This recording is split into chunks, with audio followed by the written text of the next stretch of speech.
Тэгэхээр тэднэрийгээ цуглуулад хурлын болсон. Өөртөө таатай шийдвэр гаргуулж болох болно. Засаг захиргааны одоо ийм олон тооны жижиг нэгжүүд байдаг ч л одоо ийм эдийн засгийн хувьд одоо бие дааж хөгжиж чаддаг юм аа гэж. Утга нь байгаа. Гэтэл яг хүн ам цөөх ийм одоо үзэгдэл 3 км-ийн зайтай 2 сум зэрэгэлдээ байна гэдэг чинь нөгөө л засаг захиргааныхаа удирдлага гэдэг нэг зохиомлоор хэсгээд байгаа юм. Сайн байцгаана уу эрхэм сонсогчдоо. Зөвлөлт засаглал нэвтрүүлгийн маань энэ удаагийн дугаар эхлэхэд бэлэн боллоо. Энэ нэвтрүүлгээ бид 91.7 радиотай хамтран хүргэж байгаа билээ. За нэвтрүүлгээрээ бид улс орны нийгмийн амьдралд тулгамдаад буй асуудлуудыг хөндөж энэний одоо гарцсан шийдэл нь хаана одоо юунд байна вэ гэдэгтэр эрдэмтэн судлаачтай урьж ярилцаж байгаа. За энэ удаагийн сэдэв маань Монгол улсын засаг захиргаа нутаг дэвсгэрийн нэгжийн онцлог тулгамдсан асуудал шийдэл гэсэн сэдвээр одоо ярилцахаар удирдлагын академийн багш доктор Жаргалыг урьж ирүүлээд байгаамаа. За танд энэ өдрийн мэндийг хүргэе. Хүрэлцэн ирсэнд баярлалаа. Тэгэхээр Монгол улсад ер нь өнөөдөр хичнээн засаг захиргаа нутаг дэвсгэрийн нэгж байна вэ? Монгол улс бол ер нь эртээр үеэс одоо засаг захиргаа нутаг дэвсгэрийн одоо нэгжийн хуваартай байсан улсаа, хуваартай явж ирсэн улсаа гэж тийм ээ. Тэгэхээр энэ маань одоо өнөөдрийн хүртэл хэр одоо өөрчлөгдөж ирв? Ямар одоо хүчин зүйлс нөлөөж ирвэ гэж эндээс одоо хоёлаа яриа эхэллээ. За сайн байцгаана та бүхний өдрийн амгалан айлтгая. За манай улсын хувьд бол өнөөдөр бол одоо 3 шатны за 2000 гаруй удаа засаг захиргааны нэгж байж байна. Тухайлбал одоо 21 аймаг, за түүний 330 сум, за 1602 баг. За яг үүнтэйгээ зэрэгэлдээд бол аймагтай зэрэгэлдэх нийслэл, за сумтай дүүх одоо дүүрэг 9 дүүрэг, за 152 хороо. За эдгээр нэгж бол нийтдээ бол нэг 2000 одоо 115 нэгж байна гэж байна. Одоо 2016 оны одоогийн 3 сарын байдлаа шүү дээ, тийм ээ. За уламжлалын хувьд аваад үзэх нь бол манай ус бол за халах 3 аймаг 7 хошуу гэж байсан. За үүнийг бол 1691 онд бол одоо Манжи хааны одоо 7 нуурын чуулганаар халахын одоо 4 аймаг за 34 одоо хошуу болгосон юм байна. За энэ 34 хошуу нь бол 1900 одоо 11 оны хүртэл одоо 110 гаруй хошуу ботлоо бол томорсон байдаг. За энэ одоо 11 оноос хойш үндсэндээ бол яг 23 он 23 оноос бид нар бол засаг захиргааны үндсээ өөрчлөлтийг хийсэн. За энэхүү одоо өөрчлөлтөөр өнөөгийн аймаг, сум, баг гэдэг энэ одоо 3 удаа шатанда орж за үүнээс хойш одоо энэ одоо 330 сум 1600 гаруй багтай болох үйл явц өрнөсөөр байна гэж. Тэгэхээр энэ одоогийн засаг захиргааны нутаг дэвсгэрийн нэгжийн хувьд бол одоо социализм үеийн тогтолцоогоор явж байна гэж ингэж ойлгож болох уу? Тэгвэл энэ одоо хуваарлал маань өнөөдрийн зах зээлийн нийгмийнхаа одоо энэ хөгжлийн эрэлт хэрэгцээтэй хэр тохирч байна вэ, тийм ээ? Ер нь энэ засаг захиргааны нутаг дэвсгэрийн нэгжүүдийг одоо ямар зарчмаар ч гэдэг юм уу, аргачлаар ч гэдэг юм бас нэг юм олон улсын жишг энэ төр байна уу? Одоо яаж байгуулдаг юм болоо? Энэ талаас тань. Тэгэхээр түрүүн хэлээд орхисон 23 оноос одоо үндсэндээ 31 оны хүртэл бол бид нар бол одоо аймгийн нэрүүдээ уул усны нэрээр нэрлэх. За сумаа бол одоо 150 ирээр байгуулж ирснийг их сайхан нэртэй исэн юм билээ ш. 150 одоо өрхөөр байгуулах ийм одоо үйл явц өрнөсөн. За энэ үйл явц өрнөсний үр дүнд бол үндсэндээ бол одоо хуучныг их одоо хамжлагч засыг хаалгах. За Манжин одоо загсаргаанаас авч ирсэн хэрэгэн пүнлүүгээр одоо бий болгосон хошуудыг бол татан буулгаснаар бол ололттой. За энэхүү ололтын зэрэгцээ бол үндсэндээ бол яг 31 оноос анхны одоо 13 аймгийг бол байгуулсан. За 42 онд бол 5 аймыг нэмж байгуулад үндсэндээ бол яг 1942 оноос хойш 94 оны хүртэл бол 18 аймагтай 300 орчим сумтай байсан. За 1959 онд бол нэгд одоо сумдыг бод нэгдэлч хөдөлгөөнд өрнөсний үр дүнд бол нэгдэл сум гэдэг хоёрыг бод нэг болгосон. За энэний цаана юу боллоо гэхээр одоо зарим сумаа нэгдэл болгоцсон юм байна тийм ээ шууд тий. Одоо нэгдэл гэдэг бол аж ахуй нэгж. Нэгдэл сангийн аж ахуй гэдэг бол аж ахуй нэгж. Тижээлийн аж ахуй гэдэг бол мөн одоо аж ахуй. Тэгэхээр аж ахуйнуудаа авчиад сумтайгаа нэгтгэх нь гэдэг болохоор эргээд харах юм бол энэ ч нөгөө засаг захиргааны нэгжээ аж ахуй нэгжтэй холбоцсон. Нэг давхардл болгоод явсан. За ингэснээр бол багуудыг татан буулгаад баригад гэдэг нэртэй болгосон. За ингээд 60 оноос хойш үндсэндээ энэ тогтолцоо явсаар байгаад 1994 онд одоо бид нар бол 92 оныхоо үндсэн хуулийн шинэ хуулийн дагуу 94 оноос засаг захиргааны өөрчлөлтөө бол хийсэн байгаа. За ингэж хийхдээ бол одоо аймаг, сум, баг гэдэг нэгжүүдэд дахин сэргээгээд нэгэснээ одоо 31 оныхоо тогтолцоог дахин сэргээсэн гэсэн үг. За ингээд одоо яг бид нар бол сум гэдэг нь бол одоо компани аж ахуй нэгжээс тусдаа иргэний одоо нутаг дэвсгэрийн харьяалан захирдаг. Баг гэдэг нь бол одоо тэнд амтаа оршин сууж байгаа нутаг дэвсгэрийн иргэдийг одоо харьяалж өдөрддөг ийм одоо нэгжийн төвшөнд оруулж снаар бол томоохон олон дэвшил гарсан. Тэр аргачлалын тухай. Аргачлалын хувьд аваад үзэх юм бол улс орнуудын хувьд бол одоо юу гэдэг нутаг дэвсгэрээ хуваарлахтаа бол чиг үүргээр нь нутаг дэвсгэрээр хүн амын нийгэмшил мөн одоо эдийн засгийн бүтэц за удирдлагын одоо төвлөрөл зардал гэсэн үзүүлэлтүүдээр бол хуваарлж тогтолцоогоо бий болгодог. Тэгвэл манайх бод эдгээр аргачлалыг бас энэ сүүлийн одоо жилүүдэд бас энэ одоо 70 жил 80 жилийн тогтолцоонд бол анхаараагүй анхаарсан. Гэхдээ бас зарим тал дээр бол одоо хит туушрах буюу одоо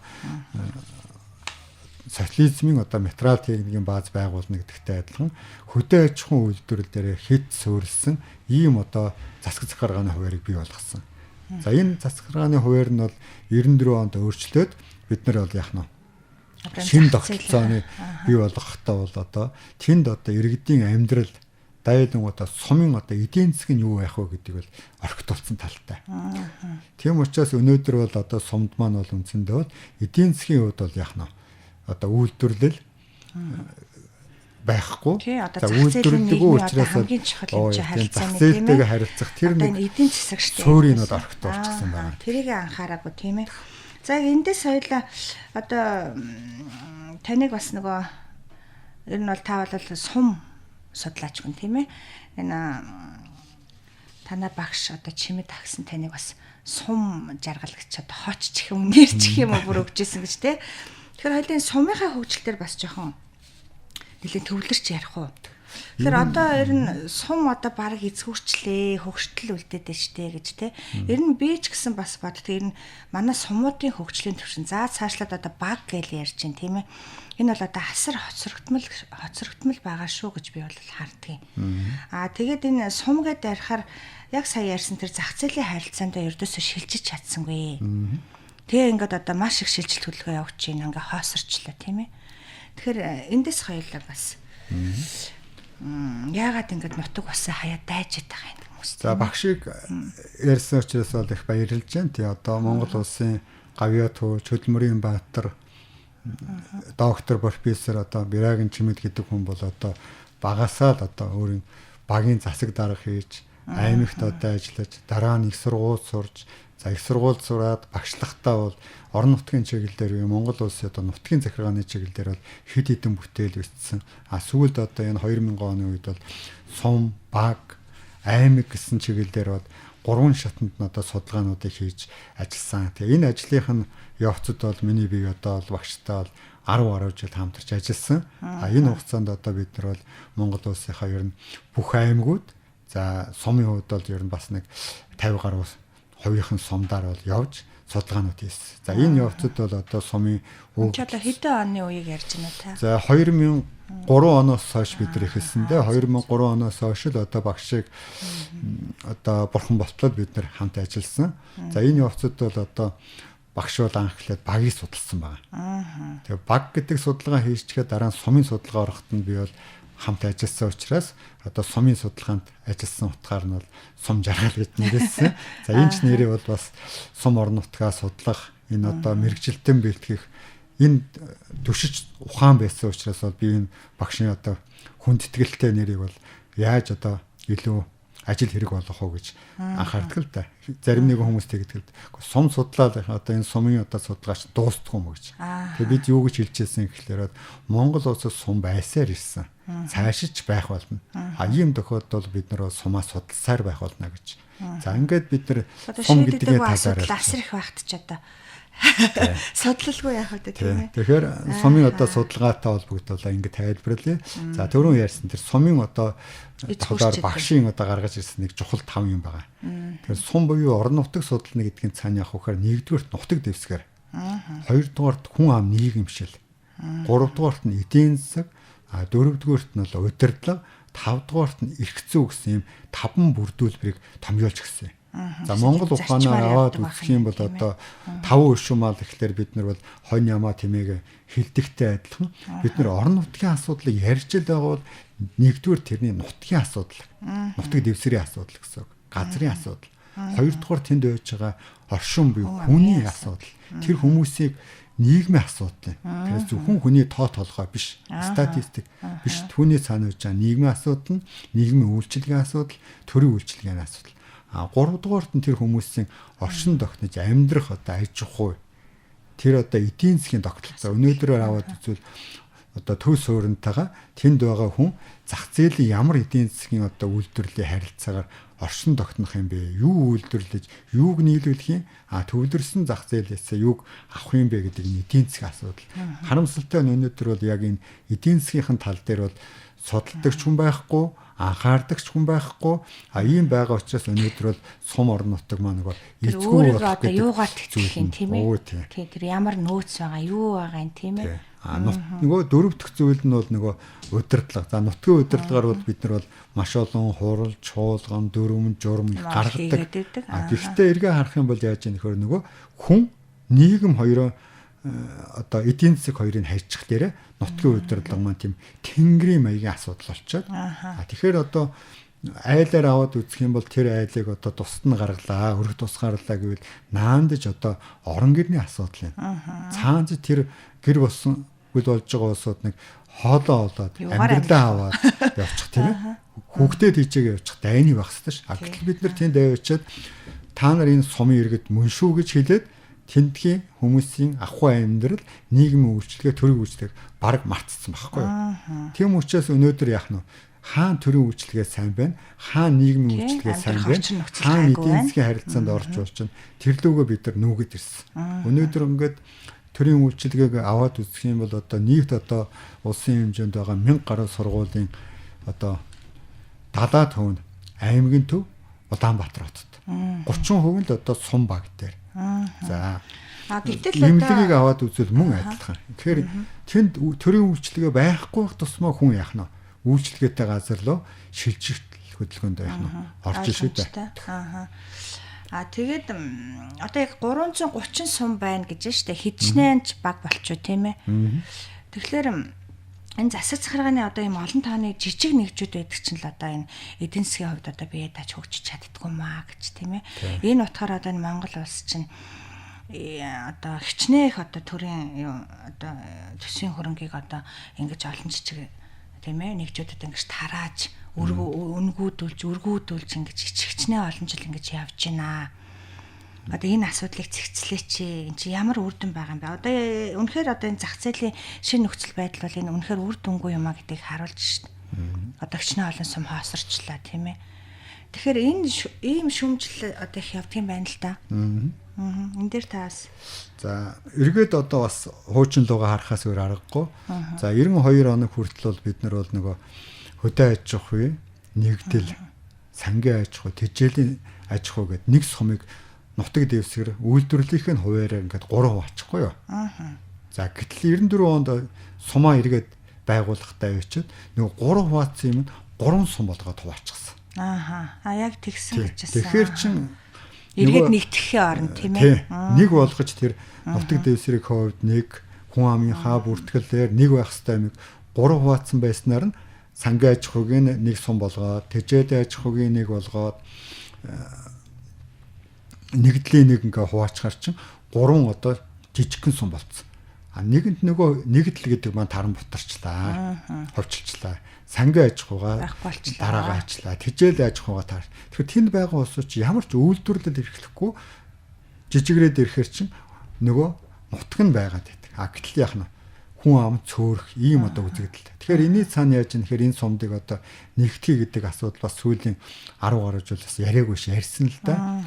Яг яриад иргэдэн ч гэсэн дэмжиж яг одоо эцсийн шийдэл гарах дээр хүрэхлээр яддаг гэхээр үндсэн хуулинд бол үндсэндээ одоо цацаг захиргааны нутаг дэвсгэрээ нэгтгэх асуудлыг бол иргэдийн саналыг харгалзан тийм ээ үндслэн одоо их хурлаар батална гэсэн зүйл байдаг. Тэрний далимдуулаад нөгөө жижигхэн нэгжүүдийг байлгах сонирхол бүхий улс төрчид тэрийг одоо байлгаж явах нөгөө сонгуулийн тойргоо байлгах тийм одоо сонирхол бүхий одоо орон нутгийн удирдлагууд яах вэ гэхээр манай иргэд бол яах нь санд өгөхгүй байх вэ очиод та нар болохгүй шүү та нар нэгднийгээ саналаа өгчих юм бол одоо яах нь та нарын ахуй амьдрал муудын шүү. Та нарт одоо амьдрал чинь холдсон шүү. Гэх мэтээр буруу сурчлагаа хийсний үр дүнд сүүлийн 10 жил нэгдэх гэсэн бүх хордлогоо жаахна. Уг нь бол юм яваад идэг тийм ээ яриад идэг. Одоо Төв аймгийн аваад үзье л та. Төв аймгийн сэргэлэн сум гэдээ аваад үз. 100 мод гэдээ аваад үзэхэд бол ердөө 3-5 км хоорондоо зайтай. 100 мод хотноос одоо ингээд нэг гүвэд авангуут л ердөө 3 км яачаад сэргэлэн сумын төв нь байчих шүү. Гэхдээ эн чинь 3 км хотын одоо төвөөс бид нар таксигаар явхлаар 3 км-т хаа явдаг үлээ тийм ээ бодоод үз. Хотын төвөөс одоо толгой торохтол 17-20 км байдаг байх чинь 3 км-ийн зайтай 2 сум зэрэгэлдээ байна гэдэг чинь нөгөө л засаг захиргааныхаа удирдлага гэдэг имийг л зохиомлоор ихсгээд байгаа байхгүй.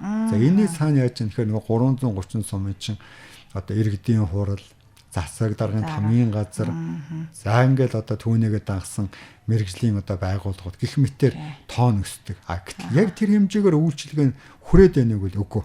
Одоо Төв аймгийн сэргэлэн сумын хүмүүс бол сэргэлэн сумаасаа биш 100 модноос за бүр одоо амьдралаар аваад үцэл худалдаагаа хийж байна. Эрүүл мэндийн үйлчлэгийг авч байна. Нийгмийн даатгал халамжаа авч байна. Гэх байдлаар яах нь бүртгэл нь сэргэлэн сумн дээр бүх үйлчлэгээ нь 100 модоос аваад. Энэ маань эргээд бид нарыг харах юм бол нөгөө анх бүр асууж зах зээлийн тогтолцоонд нийцэж нэг үйл нийцэхгүй болцсныг л харуулдаг байгаа байхгүй. Яг гоо энэ асуултаас гүцэж сая нэг ийм одоо жижиг олон жижиг засаг захиргааны хэмжээд бас нэг сөрөг зүйл байдаг гэж байна л да. Тэр нөгөө одоо удирдлагын төвшин цөөн хүмүүсийн хүрээ үүсэх тийм ээ. Одоо ах дүүсрэх, найзрах. За энэ утгаараа одоо яадаг юм бас одоо сонирхлын зөрчил үүсэж штэ ингээд янз бүрийн одоо асуудлыг өөрсдийнхээ ашиг сонирхолд нийцүүлж одоо шийдвэрлэдэг ч гэдэг юм уу тийм ээ.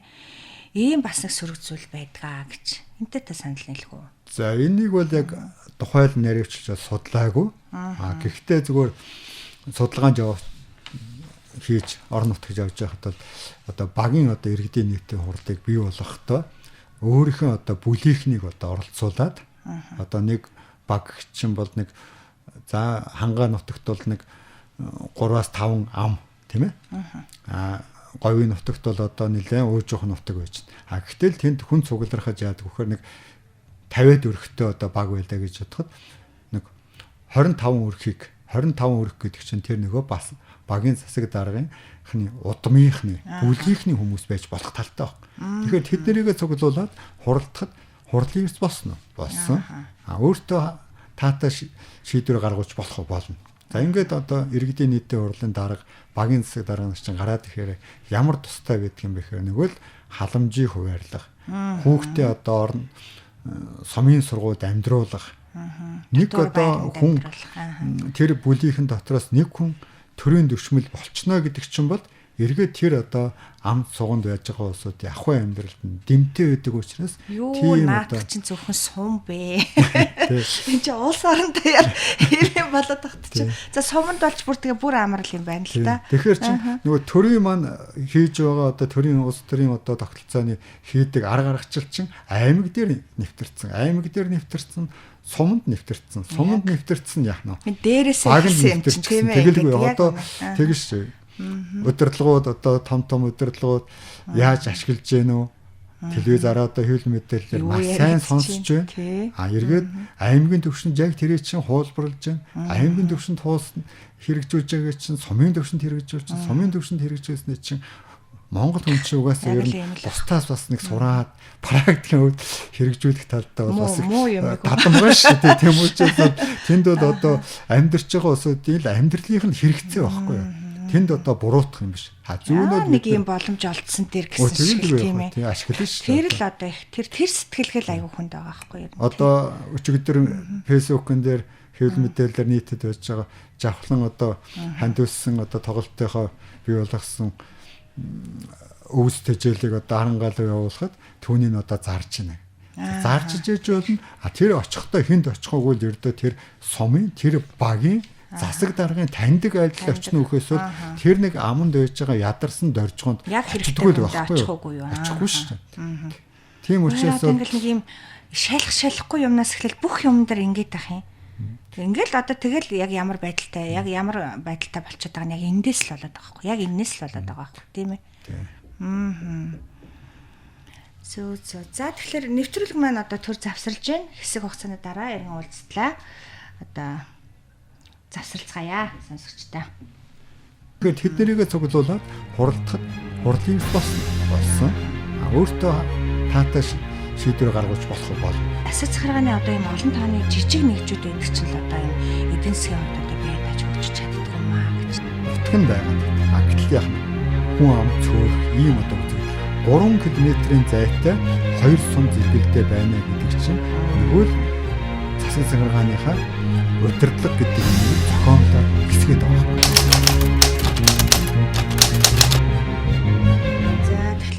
Түрүүн тоо сэржсэн засаг захиргаа нутаг дэвсгэрийн нэгжийн бүрэлдэхүүн хэсэг гэж юм одоо тодорхойд яг 5 зарчим байдгаа гэж тийм ээ. За энэ дээр бол хамгийн чухал зүйл эхлээд нэгдүгürt нутаг дэвсгэр гэж нөгөө чимэд багс ингэж гаргаж ирсэн гэж тийм. Тэгэхээр энэ нутаг дэвсгэрийн асуудал ер нь нэлээд энэ сум мумдад маргаантай байдгүй юу? За нутаг дэвсгэрийн асуудал бол үүсэж байна. Газрын асуудал тийм ээ. Энэний цаана яаж яах гэхээр нөгөө түрэн бид ярьж байгаад орчихсон нөгөө нэгдэл сангийн аж ахуй, тэжээлийн аж ахуй, хот гэж. Ийм байсан зүйлийг бүгдийг нь авчиад ижилхэн сум гэдэгт оруулсан. Тийм учраас болохонд одоо аймгийн төвүүд ухаанда газар байхгүй. Жишээлбэл одоо Арангаа аймгийн Эрдэнэ булган сум бид нэр сайн мэддэг. Энэ маань яг үхээр одоо газар нутгийн баримжаагаар явах юм бол нөгөө цагаан даваанаас наашаа Тамирын голын одоо хөндөө хүртэл ийм л нутагтай. Энэ нь юу гэж нөхөр хэвэл 15 км. 15 км нутаг гэдэг чинь бол ийшээгээ нэг 3 км, ийшээгээ нэг яхна 5 км л шүү. Тэг яагаад ийм болгоцсон гэхлээр бол яхна эн чинь нөгөө социализм үедээ бол аймгийн төвийн хот гэж хэлсэн. Аймгийн төвийн хотуудыг ингээд сум болгохдоо нутаггүй байрлалцсан. За ийм жишээ аваад үзэх юм бол Арангаа аймгийн Эрдэнэ булган, Баян хонгор, Булган аймгийн Булган сум, Баян үйлгийн Үлгий сум, Дорнодын одоо Хэрлэн, Завхны Улайстай, Өөрөнгө 10 гэхээр Өмнө говийн Далан задгад, за Сүхбаатар аймгийн Баруун урт, Сэлэнгийн Сүхбаатар, Төв аймгийн Зуумот, за Хөвсгөлийн Мөрөн, Хинтний Хэрлэн гэдэг ингээд яг 15 аймгийн төв нь нутаг байхгүй. Нутаг байхгүй гэдэг чинь эргээд явах вөхөр хүн ам нь одоо тэр үед бол яг аймгийн төвийн сумд бол нэг 2-3 мянган хүн байсан бол өнөөдөр бол аймгийн төвийн сумд бол 25 мянган хүн байж байна. 25 мянган хүн амьдраад ирэхээр нөгөө нэг нутагтаа багтахгүй болохоор ямар асуудал гарах вэ гэхээр нөгөө зэрэгэлдээ сумн дээрээ хүн ард нь мал аж ахуй гарчдаг. За. Тэгэхээр яаж вэ гэхээр харьяал нь аймгийн төвийн сумд байгаад байдаг. Малах цуслан ахуйгаа эрхлэх болохоор өөр нутагтаар байна. За эндээс яаж юм гэхлээр өнөөдөр бол аймгийн сумдад яваад очиход бол газрын маргаа өсдөг. За газрын маргааныг бид нар яаж ийгээ зохицуулъя гэж бодоход энэний цаана яаж юм гэхээр нөгөө төрийн удирдлага гэдэг маань өөрөө нутгийн удирдлага маань эзэнгүй болдог. Яаж юм гэхлээр Улаанбаатар хотын хүн жишээлбэл хаач одоо аж ахуй нэгж эрхэлж болно, газар өмчилж эзэмших болно гэдэг. Гэтэл одоо жишээ аваад үзэх юм бол Өөрхөн аймгийн хар хорноор аваад үзсэн. Хар хорнгийн одоо дагаад Орхон годын хөвөөгөр 20 гаруй удаа жуулчдын бааз. Тийм. 20 гаруй жуулчдын бааз байгаа хэрнээ яадаг вэ гэхээр бүгдөө бохрын одоо цооногоо Орхон гол руу одоо хөрсөөрөө шингээждэг. Үүний эсрэг одоо Өвөр хангаа аймгийн болоод хар орон сумын одоо мэрэгжлийн байгууллагууд, нутгийн удирдлага, иргэдийн ямар ч захирам шийдвэрийг бол нөгөө компаниуд үл ойшдог. Энд чи яаж вэ? Тэр нутаг дэвсгэр дээр амьдарч байгаа хүн тэр тухайн нутаг дэвсгэр дээр байгаа дүрм журмыг биелүүлэх ёстой зарчим алдчихад байна шүү.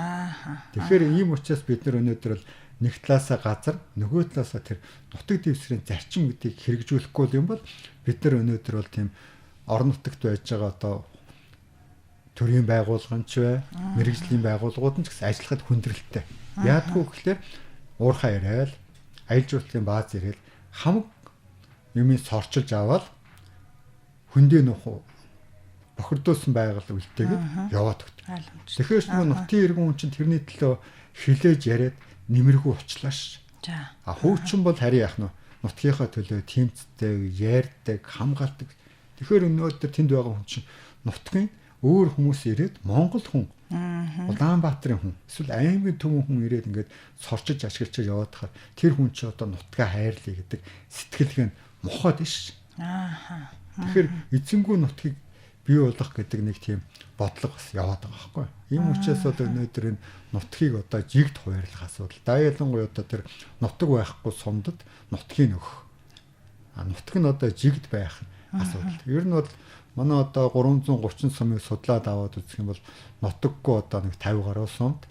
За аймгийн төвөөс 50 км-т эсвэл зэрэгэлдээ хоорондоо 50 км-т байж байгаа нэг сумдуудыг нэгтгэхэд ингээд ер нь нэг нутаг дэвсрийг ховжигсан, хүн амын ховжигсан, төрийн үйлчлэгээний ховжигсан жигд ойролцоо болгох гэдэг юм бол нэг 265-аас нэг 275 сумтай байх юм бол хаана ер нь тэнцвэртэй дундаж болох юм байна. Энэ асуудал ер нь яригдээд идэг. Тэгээд ер нь их дэмжлэг олдгүй л гэж би сонссон л да. Ер нь энэ Европын холбооны улсууд бол бүр 70 оноос эхэлсэн гэж байгаа байхгүй нэгдэх үйл явц.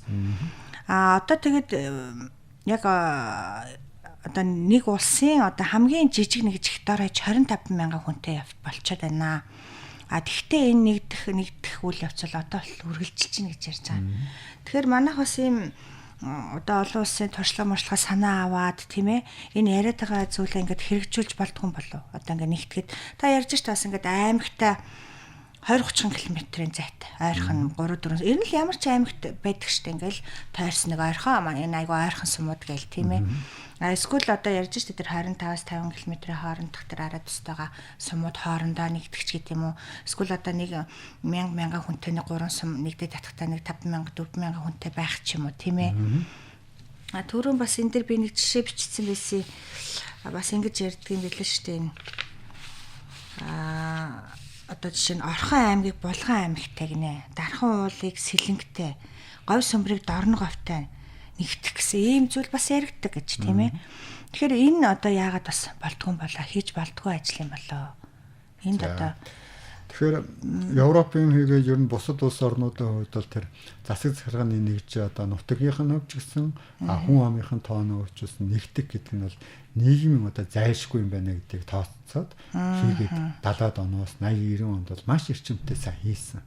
Манай орн ч гэсэн бол яг энэ асуудал яригдсныг бол одоо 2000 он үед яригдсан. Гэтэл яасан гэхлээр бол улсаас маш хэмжээний мөнгө хөрөнгө төсөв зарцуулаад хийх шийдэл нь яасан гэхлээр буцаагаад манжин үеийн тохиролцоонд байсан халах 4 аймаг 67 хошууны тохиролцоонд орохоор хийсэн. За. Тэгэхээр энэ чинь бол нөгөө ухралт байсан учраас одоо улс даяараа ч гэсэн нийт иргэдэн ч гэсэн хүлээж аваагүй. Яагаад хошууны тохиролцоонд орох гээд байна гэдгийг чинь цаана бол хошуу гэдэг бол яг мадачгуу талаас аваад үзвэл нутаг дэвсгэр нь бол уужин байсан мөн. Гэхдээ хошууны хуваарилт бол тэрэнд байж байгаа аж ахуй эрхлэлт дэд бүтцийг анхаарах гэхээсээ илүү тэнд хэн манж руу очиж хэрэгэм зэрэг авсан хүн хошууны засаг новин болдог байсан тогтолцоо. Тийм учраас бол тэнд бол илүү тийм хөгжлийн шалгуур үзүүлэлт байхгүй. Тэгэхээр ухаад бид нэр хошууны тогтолцоонд орно гэдэг маань бид нар бол манжийн тогтолцоонд орж байгаатай юм ядгаагүй. Өнөөдөр өвөр Монголыг бол үндсэндээ яг л манжийн тогтолцоогоор нь хошуу гацааны системийг авч байгаа. Хошуу гацааны систем гэдэг бол өнөөдөр яаж юм гэхээр өвөр Монгол хүмүүсийг л яг нь улам жижигрүүлж, улам хүчгүүдүүлэх тийм л арга шүү дээ. Тэгэхээр бид нар бол 2000-ад 2005 6 оны үед бол асар их хөрөнгө зарцуулаад бид нар бол маш буруу юм хийсэн учраас өнөөдөр иргэд тэрийг хүлээж авахгүй болсон. Сүүлийн жилүүд бол яг хаа дахиад энэ асуудал ярьж байгаа ч гэсэн энийг одоо хэрэгжүүлэхгүй байх. Одоо түрүүн ярьсан шүү дээ. Үеч гэсэн Оросын одоо социализм үеч гэсэн өнөөдөр ч гэсэн одоо Монголын сумдыг эзэнгүй тархавтрахаа төсвийн мөнгийг одоо тийш урсгадаг ийм одоо байлгахыг сонирхол бүхий одоо улс төрчд бол байна л да. Энэ маань одоо санаатаа гэж хэлэхэд хэцүү, санамсаргүй гэж мэддэг хэцүү, мэдлэггүйгээсээ гэж хэлэхэд хэцүү. Одоо ямар ч байсан нэг ийм хүч байгаа учраас бол энийг бид нар бол хэрвээ бид нар Монгол улсаа нутаг дэвсрийг хүнтэй, эзэнтэй, хөгжилтэй байлгая гэх юм бол зах зээлтэй гэж бид нар ч одоо зах зээлийн нийгэмгээ яриад байдаг. Зах зээл нь хаана байна тийм ээ? Тэгэхээр одоо нэг улсын дайтай улс шиг орон нутаг нь бас нэг одоо өдөр болгон одоо улсаасаа юм нэхэд байдгүй өөрийгөө одоо тэтгээд яваад эдийн засгтаа болдог гэх юм бол нэг тэр 260-аас 270 орчим сумтай тэдгээр нь одоо өөрсдийн үйлдвэрлэл ахуйтай үйлдвэрлэлтэй байна гэдэг чинь эргээд тэр хүндээ хөөрхөн төвхөнцөн тийм ээ зах зээлтэй байх ийм одоо асуудлыг хийвэл бол боломж байна. Иргэд ч гэсэн энийг бол хүсэж байна. Иргэд өнөөдөр энийг хүсээд чадахгүй болохоор яаж юм хэрэг нүгэд ирж ш. Иргэдийн одоо хамгийн чадах арга хэмжээ бол одоо яг орхиж нүүхэд ийм л арга байж байна. За тэгэхээр ер нь одоо би сая бас тэн дээр бодож л байсан л да тэр нэгтгэх гэдэг дээр тийм ээ. Одоо жишээ нь зарим сумд чи 9000 гараа явцсан тийм ээ. Гэтэл зарим сум нь өдөөс 1000 орчим хүнтэй 1500 хүнтэй. Тэр чинь энэ хоёрын хооронд ч бас хөгжлийн ялгаа байна үсттэй. Тэгэхээр чи надад ингэж бодоод одоо нэг 9000 хүн амттай сумууд одоо хэр хөгжсөн байна. Тэнд амьдрал яаж явагдаад байна. Тэгвэл ерөнхийдөө нэг жигт нэг одоо 9000 та 6000 та 7000 та ингэ сумч ийм байх юм бол бас нэг хөгжлийн төвшин харагдах юм шиг тийм ээ. Тийм. Тэгэхээр энэ дээр бас уг нь одоо болдог боломж нь байдаг бол зоригтой өөрчлөлт хийгээд тийм ээ. Бас нэг жоохон хөгжмөр юм аа гэж. Хүн амын хувьд бол сумын хүн ам дундчаар нэг 2500-аас 3500 байсан. Сүүлийн энэ одоо жилүүдийн шилжид хөдөлгөөн урсгалаас бол одоо аймгийн төвүүд за 21 аймгийн төв болоод тэн дээр одоо завхны досон цэнгэл за Сэлэнгийн одоо зүүн хараа гэсэн энэ хоёр сум л бол үндсэндээ бол яг хүн нь бол 8000-аас дээш байна. Тэгэхээр энэ бол аймгийн төвүүд бүхий төвлөрөл бий гэсэн гэсэн. За бусад одоо сумд нь хэд байна гэвэл үндсэндээ нэг 2500-аас 3500 хамтаа л байж байна. Гэтэл бол одоо 1000 хүрэхгүй 1500 хүрэхгүй хүн амтай одоо 20-30 сум байж байна. 1000 хүнтэй сумыг ингээд ер нь ахуйгаар нь тооцоод үзэхлээр их судлаад үзсэн ч гэсэн их сонирн байдал үүсдэг. Жишээлбэл одоо нэг 1000 хүнээ чинь нэг 500 мал манлаад хөдөө амьдарч байна. За яг тэгдэг гэсэн. Нэг 500 нэг сумын төв дээр байж байна. Сумын төв дээр байж байгаа 500 хүнээ чинь нэг 150 орчим нэг сургуулийн хүүхэд. 150 гаруй нэг хөгшчүүл. За 150 орчим нэг залуу хийгээд эдэр насны хүмүүсүүд байж байна. За тэндээс нэг төрийн албан хаагч нэгээд нэг сургууль соёлтойгоо нийлээд имлэгтэйгээ нийлээд нэг үсрээд нэг 50 орчмол хүн байгаа байхгүй.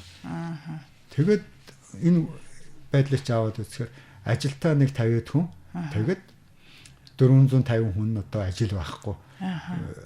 Тэжээгдэх хүмүүс болчих ш. Энэ маань за одоо ажил өгье, халамж өгье гэж бодъё.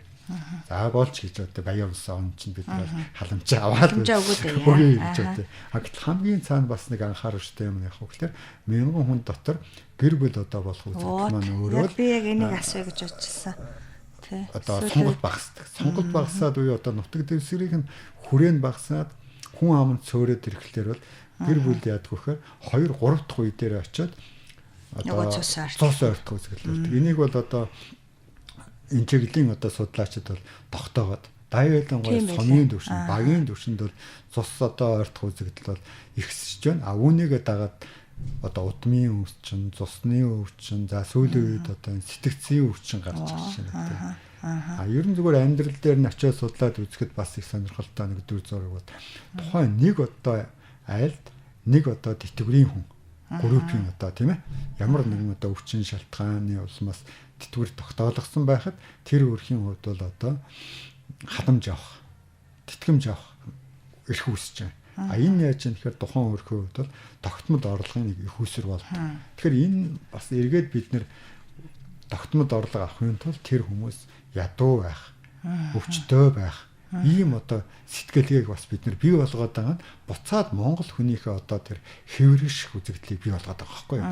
Хэдий ч нэ тэнд мэдлэггүй, боловсралгүй, эргүүл бус тийм ээ ийм хүн олон байна гэдэг бол эргээл Монгол улсын хувьд л одоо эмгэнэл шүү дээ. Зөв нь бол тэнд одоо эрүүл сарвал хүмүүс өсөж төрөндөг, боловсралтай мэдлэгтэй хүмүүс, сайхан байгалийн цэвэр экологи орчинд өсөж төрөндөг байсан. Тэр одоо зүйлийг өргөжүүлэх тал дээр бид нэр одоо хаанаа л одоо анхаарах хэрэгтэй юм байна. Ер нь социализмын үед тэгвэл нэг сумчны 3500-аас 5000 орчим хүнтэй л байсан байх тийм ээ. Тий. Тэр үед бол ямар нэг ийм асуудал одоо байсан ч нууцлал байдаг л үе байсан л да. Ер нь бол тэр үед ийм асуудал үүсчихсэн болов уу? Гайгүй. Яг зөвхөн нэрийг хэлээд бол яг хоо ер нь зөвхөн ганц нэг сумн дээр энэ одоо зах зээлийн нийгэм шилжсэнс бол угаасаа энэ бол зах зээлийнхаа нийгэмд угаасаа сумдууд бол угаасаа шилжиж чадах шилжих ямар ч боломжгүй болчихлоо шүү дээ. Ингээд ерөнхийдөө одоо ингээд хоосорч штэ тий. Зэлүүд ингээд эзэн гүрээ тийм ээ. Ер нь ажил үйлдвэрлэлгүй байх юм бол тэгэл тэнд одоо хэдий ч энэ одоо нутгаа гэх хүсэл тэмүүлэл байсан ч гэсэн яг үнэ. Одоо хүн чинь амьдрахын тулд ажиллана, нийгмийн харилцаанд орно, орлоготой баймаар байна. Орлоготой байна. Бусдын адил одоо хэл мэдээлэл үзмээр байна, тийм ээ.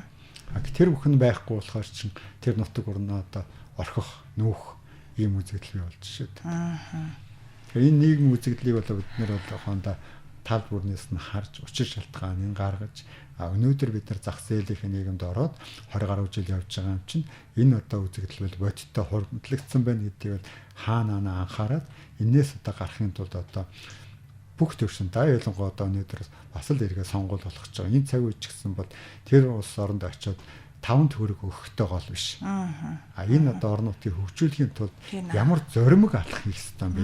Зоримог. Зоригтой алхам хийж ажил тэр улсуудыг одоо хөгжлийн шин төвшөнд гаргана өгөхөөс л өнөөдөр ингээд нэг өвс авч өгөөд нэг талх авч өгөөд тэгээд нэг сонгуулийн нэг концерт очиж тоглоснороо бид нар тэр улсуудыг бол хөгжүүлж байгаа асуудал биш шүү дээ. Яагаад бид нар өнөөдөр хотод энд суугаад байна? Яагаад тэр улсууд маань тэнд байна вэ? Энийг харьцуулж тэнд одоо нийгмийн үйлчлэгийг хүргэх тал дээр анхаарах хэрэгтэй. Угаасаа одоо энэ өндөр хөгжилтэй орнууд ердөөсөө нь улс төрчдийн санаачлага, идэх санаачлагаар л энэ улс орн чинь хөгждөг гэсэн шүү дээ. Тэгэхээр энд бол одоо яг таны хэлдгэр тийм жоохон тийм өчөөхөн тийм зүйлээр амбицлаад байх ш тийм ээ. Тийм одоо улс орны язгуур ирэх ашиг маань эргээд Монгол хүний одоо өвдөгш хүмүүжлийг л харахгүй юм бол Монгол хүний одоо нэг цөөхөн хэсэг нь хоттой суугаад баян чинэлэг байхан дээрөө эсвэл одоо олонхын ядуу байх уу тийм ээ. Харин одоо аль болохоор нөгөө энэ их баялаг, энэ их одоо нутаг дэвсрээ өгдөөс өгсөн их зүйлийг жигдхэн хэрэглээд хөгжлийн зөв бодлохоор явах. Магадгүй зүгээр одоо эрчимдсэн хочж байгаа үзэгдэлтэй улс орн бол өнөөдөр ямар их одоо эмгэнэлт байдалд орж байгааг бид бол харж ш. Японы одоо эрдэмтэн судлаач Онюки гэдэг хүн бол 1990-ад онд Монгол улсыг судлахдаа бол анх бол юу гэж судалсан гэхлээр энэ улс орн бол хөгжлийн үед их дорой байна. Энэ улс орныг одоо Япон шиг яаж хөгжүүлэх вэ гэж анх судалгаагаа эхэлсэн бол судалж байгаа судалгааныхаа төгсгөл энэ Монгол хүн чинь харин их зөв амьдраад байна. Байгаль нь унган төрхөөр байна. Хүн нь эвдрээгүй байна. Идэж байгаа, ууж байгаа юм нь бүх юм нь цэврээрээ байна. Япон гэдэг чинь бид нэр асар их үйлдвэрлэл хийсээр байгаад хүн машин болцсон юм байна. Бид нар харин Монголыг сурах хэрэгтэй байна гэж хэлсэн. Өнөөдөр ч гэсэн тэр одоо сургаал бол эргээд харахад бол үнэн зүйл байна гэдэг нь харагдчих шээ. Яг үнэ. Энэ улс төрчд маань өөрсдөө бас зөвхөн хэдэн хүний санал гэхээсээ илүү тийм ээ. Нилээ одоо зангарахтаа, нилээ их сэтгэл зүрхээ гаргасан. Одоо энийг нэг ингээд нэг өөрчилжүүл Монгол улс маань ингэх гээд байна гэсэн тийм юм ярьж хийж явал бас уг нь зүгээр юм шиг байгаа юм да. Тэгээд энэ бас за цаг нэлээд явж байна. Нэг хоёр асуулт надад үлдчихлээ. жишг сум гэж сүлүүд яриад бас нэг 5 сум энтрийг сонгож авсан асуудал байна уу юу? Энэ юу болж байна? Тэрийг хэр ирээдүйтэй ажил вэ? Одоо жишг сум хэрэг сайхан сонсогдоод байна. Сум маань юм болох юм уу? Жишг байдлаар хөгжүүлэх гэдэг нь бол ухаандаа сайн жишг хийчих юм бол Монгол хүн чинь бол их практик юм дөөрөөгөө хэрэгжүүлдэг сайн. Тэр утгаасаа бол агуулга нь маш их зөв. Гэтэл жишг сум байгуулж байгаа сумдад ухаандаа 3 тэрбум, 5 тэрбум, 10 тэрбум мэг зарцуулчих чинь. Гэтэл нөгөө сумд нь эргээд харсан чинь хүн ам нь буцаад цөөрөөд байгаа байхгүй юу? Нөгөө ирчээ аваад цөөрчихсөн сум гэдэг чинь. Ауг нь бараг л одоо нөгөө жишг сум руугаа хуйлрах болов уу гэсэн чинь тийм ээ. Тэр жишг сумн дээр чинь 5 тэрбумаар юу байгуулад байгаа юм гэхэлэр бол сумын төвийг ийж бүрэн одоо ийм л сургууль, захиргаатай байлгахаар юм хийчлээ. Гэтэл хүн тэнд нүугээд байна. Тэгэхээр тэнд чинь эзнээ болоогүй л байшин барьчихэд ш. Тэр хөгжил гэдэг чинь байшингаар хэмжигдэх зүйл биш. Хөгжил гэдэг чинь тэнд байж байгаа хүний нас, эрүүл мэнд, боловсрол, нийгмийн олон талд үйлчилгээнүүд байх хэрэгтэй байхгүй. Хүн байшин барьснараа бол ганц байшин барьснараа бол тэр байшин гэдэг бол цаанаа үндсэндээ бол нэг хэдхэн цөөхөн улс төрчдөл карманыг бийцэн шүү дээ. Хятадын одоо материалыг оруулж ивэл нэг Канад хаус маус гэдэг байгаа шүү. Одоо байшин бариад буцаагаад тэнд нь одоо хүн ашиглахгүй орон сууцнууд бий болох юм. Одоо бас л нөгөө нэг их сурвалжинд бас нөгөө сэтгэл зүрхэнд бас л биш болохоор бас явахгүй байж шүү тийм ээ. Одоо хятад бол ухаандаа манай эрдэмтэн судлаач явж үзсэн багш нар үзчихсэн сүүлийн үед хэвлэл мэдээлэлээр гарч байна. Эзэнгүй хотууд маш байдаг. Бүр хороод л ш. Одоо манай Улаанбаатараас том ийм том хотууд байж байна. Тэр эзэнгүй хот яагаад байгуулсан гэхээр бол тэнд бол хятадын одоо барилгын үйлдвэрлэл ирч хүчээ аваад тэр их барилгуудаа барьцсан. Үндсэндээ өвөр монголчуудыг суурьшуулна гэсэн өвөр монголчууд энэ орохгүй. Түүнтэй адилхан тэр барилгын үйлдвэрлэлийн ирч хүч нь өнөөдөр Монгол улсад ирээд баахан барилга барьцсан. 18,000 өнөөдөр орон сууц байхад орохгүй байна. Энэ чинь худалдаж авахгүйтэй гол биш. Тэр монгол хүн чинь тэр байшинд байх хэрэгцээ нь байна уу юу? Сумын төвд өнөөдөр хоорондоо 20 км, 10 км биш 10 метрийн зайтай хавуулснууд барьж байна. Эргээд тэр чинь эдийн засгийн өгөөж хөөгүй юу? Эргээд тэрэн дээр чинь хүн амьдрах уугүй юу? Тэгэхээр бид нар хэн зөрүүлж барьж байгаа гэдгийг ойлгох хэрэгтэй байхгүй. Тэгээс хүн зөрүүлж барихгүй бизнес хийж бариад ах юм бол тэр чинь эцэнгүүл балаас уудаг. Үн өртгийн асуудал байна шүү дээ тэнд. Яагаад орохгүй байгаа юм тийм ээ? Тийм. Цагаануудад байшин барьж өгөхлөөр орохгүй хаяад нүчдэг гэдэг шиг тэр монгол хүн өнөөдөр ямар юмд амьдрах юм хаан сууршин гэдэг юмыг язгуураар нь судлах хэрэгтэй байхгүй юу? Хийх хэрэгтэй. Тэрнээс нэг хэдэн одоо хүмүүсийн бизнес шиг ингээд хийгээд байгаа юм бол сум орон нутаг бол тэр сэтгэл нь буруу биш, хандлага нь буруу байна. Бид нэг хэдэн жилийн өмнө 13 онд хэлжсэн да. Энэ бол одоо өнөөдөр бол эдийн засгийн хямрал биш ээ. гэж. Энэ бол сэтгэлгээний хямрал, хандлагын хямрал. Сэтгэлгээ хандлага нь буруу болохоор түүний илэрлэл нь яах нь эдийн засгаараа гарч ирдэг. Өнөөдөр л мессер хүмүүс үгүй нэр нь тийм биш. 13 онд одоо судлаачийн хувьд бол хэлжсэн зүйлийг бол ухаарад 13 оноос хойш зоригтой алхмууд хийсэн бол өнөөдрийн 3 жил гэдгийн хугацаа бол 365 хоног гэдэг чинь 1000 гаруй хоногт бид нар асар их зүйлийг хийх ёстой байхад өнөөдөр эргээд эдийн засгийн хямралаа ярьсаар байгаа байхгүй. Тэгэхээр эдийн засаг ухаандаа өөрөө дангаараа хямардаг зүйл биш. Хүмүүс өөрсдөө хямруулдаг. Хүмүүсийн сэтгэлгээнээс болдог. Яг энэ хямралын бас нэг халдвар нь одоо суманд бас бий болчиход байгаа байхгүй. Тэгээ энэ дээр ч гэсэн ингэж ярьж байгаа хүн алга ба шүү дээ. Одоо энэ эдийн засгийн хямрал чи юунаас болоод байна гэдэг дээр бас одоо ер нь ингээ сайхан наривчлаад мэдээлэл өгч байгаа юм байна уу? Бас алгал байх шиг бах юм. Ингээл хямрал нэг хямарсан нэг юм нэг нам гүн байдалтай усууд л одоо нэг лавл сүүлийн 2-3 жил тийм ээ. Ингээл одоо ингээл таг. За тэгэхээр ер нь бүсчилсэн хөгжлийн асуудал гэдэг яг саяны тэр нэг сумыг нэгтгэх, аймгийг нэгтгэх гэдэг ингээд энэ дэр та ер нь бас нэг бүсчилсэн хөгжлийн үзэл баримтлал гэдэг нэг сайхан бичиг баримт гарсан байдаг юм байлээ. Энэ дэр та ер нь судалж ирж яв. За бүсчилсэн хөгжлийн судалгаануудыг бол манай улс бол 1970-аад оноос 80 90 хонд саяхан хүртэл одоо үндэсний шинтгэлийн хороо гэж байлаа, сангийн яамны харьяанд байлаа. Тэр бүх байгууллагууд бол маш их мөнгө зарж, маш их хийсэн. Энэ чиглэлээр бол олон ч эрдэмтэн одоо эрдмийн зэрэг хамгаалсан. Ер нь хэдийгээс эхэлж яригдсан асуудал байна. Хоёр нь бүтсэн хөгжил бол анхны их үүсвэр нь бол 70-аад оных. За.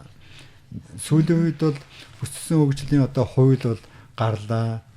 Бүсүүдийн төвүүдийг байгууллаа. Бүсүүдийн төвүүдийн удирдлагыг бий болголаа. Эргээд эн чинь хэрэгжихгүй байна гэдэг чинь бас цаанаа нэг юм хэлээд нь шүү дээ. Энэ манай Монгол улсад тохирох систем үү, тохирохгүй систем үү? Би болохоор зүгээр яг эдийн засаг талаас нь нэлээд хараад байна л да. Үнэхээр одоо энэ зах зээл нь хаана байна? Бид нар ч одоо ингээд үнэхээр л одоо цөөхөл байна шүү дээ. Одоо баг энэ хүн амын өсөлтийн асуудал ч гэсэн энэ дээр бас гарч ирэх гээд байна эрдээсээ. Зах зээл эрдээсээ байхгүй. Тэгэл одоо зах зээл байхгүй юм чинь ингээл хамаг өнгөтэй өтгөө гадагшаа зөөгөл тийм ээ. Тэгэхээр уг нь ингээд нэг жоохон нэгтгээд бөөгнрүүлээд тийм ээ. Ингээд явал бас арай жоохон хөгжлөн арай одоо бас дээрдэх юм болов гэж л би ингэж л дотрол боддөг шүү дээ. Тэгэхээр түрүүний асуултаагаас энэнийг холбоо явах юм бол нөгөө бүсийн одоо чиглэлээр асар их хөрөнгө зарцуулаад, асар их олон хууль дүрэн боловсруулад, удирдлага дарга болгочоод хэрэгжихгүй байгаа учраас эн чинь биш байна гэдгийг олж хараад одоо юу болчиход байна гэх юм бол одоо 18 аймаг л да. Уламжилт 18 аймаг гин төвчин өөрөө тодорхой хэмжээний төвд болчиход байна. Энэ маань эргээд хөгжлийн хувьд ч гэсэн тухайн аймгийн хувьд төв гэдэг чинь бол одоо үйлчилгээний хувьд ч гэсэн хүн амын хувьд ч гэсэн тийм татах хүч болж байгаа байхгүй. Тэр татах хүчинд одоо орж иж хөгжих ёстой гэдэг зүйл тэнд ажиглагдлаа шүү дээ. Тэгвэл өнөөдөр бид нэр бол 21 аймагтай биш 18 аймагтай байх. Түрүүн одоо таас хэлжсэн Булган аймагт нь орхныг нийлүүлэх. Тэр чинь угаасаа Булганы нутаг байхгүй юу? Булган аймгийн нутаг дунд нь авчиад Орхон аймаг байгуулсан. Энэ чинь тухайн нутгийн дунд нь засвархааны нэгжийг байгуулах гэдэг чинь одоо колони системд л байдаг зүйл. Колончлын систем. Яадгүй гэхлээр бол тэнд байгаа ашигтай зүйлийг авахын тулд колони системээ бий болгох үед л тухайн нутаг дэвсгэрийн дунд нь бий болгодог. Харин Монгол улсууд бол сайхан тайван өөжөө хүлээцтэй улсууд учраас бол сайхан байна. Энэ одоо улс орнууд гараад байгаа зөрчил маргаан, дайн хямрал чинь дандаа л газрын маргаан ш. Газар гэдгийн чинь сан дандаа баялаг байгаад байгаа байхгүй. Манайх бол харин маргахгүй байна. Яг үүнтэй адилхан бол говь сүмбрийг бол ингээ байгуулчихсан байж чинь дархныг гэсэн сэлэнгийн дунд байгуулсан. Тэгэхээр эн чинь ингээ сорчиж байгуулдаг алдаа нэргээд бидний хувьд бол гашуун сургамж болдог. Тэгэхээр энэ яаж юм тэгэхээр бид нар түрүүн ярьсан нөгөө нутаг дэвсгэрийн зарчим гэдэг бид нар бол хаана нэ мэдэхгүй явжээ.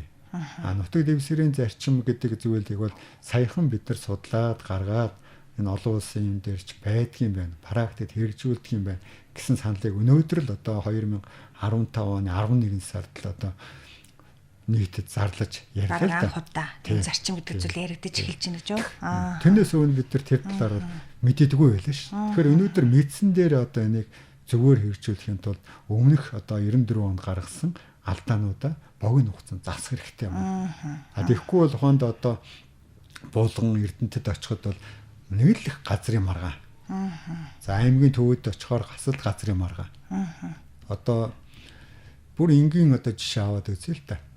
Хөтөлт байгаа хүн нутаг дэвсгэр нь заалгаа юутай. Булганы нутаг дээр Орхон аймагт заалгаа байж байгаа. Үйлчилгээг авах бичиг баримтаа хөөцөлдөх болохоор яах вэ гэхээр дархнаар дамжаад сэлэнг рүү очдог. Эн чинь өгч байна. 2-3 шат дамжиж ш. Нутаг дамжиж. Энэ нөгөө нутаг дэвсгэрийн зарчим алдагдсны одоо хамгийн том жишээ байгаа. Тэгэхээр бид нар ийм байдлуудад одоо боломжоор нэг засаалж явах юм бол болохгүй зүйл бол байхгүй л дээ. Бид нарт бас ийм их уужим нутаг байна. Ийм их сайхан ухаантай ард түмэн байна. Хүлээцтэй хүмүүс байна. Тэгэхээр энэ бүхэндээ бол итгэж, найдаж, зөв зохион байгуулах юм бол бид нарт бол ирээдүйн хойч үедээ засвархааныхаа нэгж сум багийг бол зөв одоо өвлүүлж хөгжүүлэх тийм одоо боломжууд бол байна л гэж. За тэгэхээр ерөнхийдөө ингээд ярилцлага дуусгая. Танд баярлалаа. Тэгэхээр таны энэ олон жилийн одоо энэ хөдөлмөрч гэдэг юм судалгаа тий энэ санаа оноо одоо тэр хэрэгтэй хүмүүстэй шийдвэр гаргахтаж хүрч тийм ээ. Энэ одоо улс орныхаа бас хөгжил цэцгэлэнтэнд одоо нэмэр хандив болосоо гэж одоо хүсэн өрөөе. За эрхэм сонсогчдоо манай энэ удаагийн нэвтрүүлэг өгөр өндөрлж байна. Дараагийн нэвтрүүлгээр дахин уулзтлаа. Баяртай. Тэгээд тэднэрийгээ цуглуулад хуралдахад хурлын болсон. Өөртөө таатай шийдвэр гаргаж болох бол Асар захиргааны одоо ийм олон тооны жижиг нэгжүүд байдаг ч л одоо энэ эдийн засгийн хувьд одоо бие дааж хөгжиж чаддаг юм аа гэж. утган байгаа. Гэтэл яг хүн ам цөөх ийм одоо үзэгдэл 3 км-ийн зайтай 2 сум зэрэгэлдээ байна гэдэг чинь нөгөө л засаг захиргааныхаа удирдлага гэдэг нь зохиомлоор хэсгээд байгаа.